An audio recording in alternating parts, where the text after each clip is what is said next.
Hello, brothers and sisters. I'd like to talk to you for just a moment about love and death. Now, those two things might seem at first to be at extremes, but I'm going to explain to you why they're intimately connected.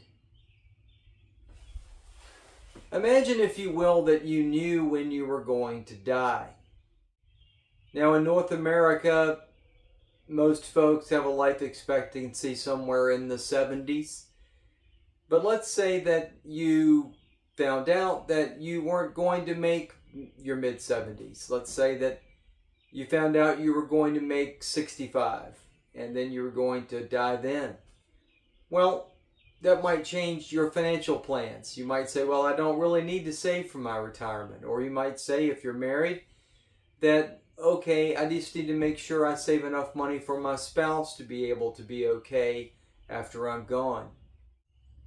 Well, let's say that you found out that your date of your passing was going to be even sooner than that. Let's say that you found out that it was going to be in your mid-40s. So perhaps then you might say to yourself, well, if I die in my mid-40s, then maybe some of that bucket list stuff should be moved closer to today. Or maybe you might say to yourself, gosh, I really need to get my kids' college tuition paid off and get all those home loans paid off so that my wife and my kids can maybe have an inheritance after I'm gone. And if you keep on moving the line up and up and up and up, and then you maybe get to 1 year, then how much of everything that you worry about day to day and that you plan for and that you put your time into, how much of that's going to really fall away, you know? So let's say that you had 24 hours is all you had left.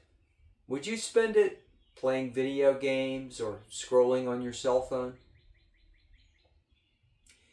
Now let me just tell you where this comes from. I had a heart attack a few years ago, and I want you, if you can, to benefit from my experience through that heart attack. And I want you to put it into action today instead of waiting for the day to come, because I'm going to tell you what happens when you're lying in a bed and you don't know the severity of what's occurred, what's going to happen, how much time you have left, or anything like that. Then everything falls away except one thing. And the thoughts that run through your mind are going to be like this: does everyone I care about know how much I love them? Does everyone who I have wronged know how sorry and regretful that I am? Does everyone who has contributed in any way to my success understand how much I appreciated their contributions? Everything falls away except love. There's a reason for that. And the reason for that is that as you approach your demise, as you approach death, you are approaching your face-to-face meeting with God. And God is love.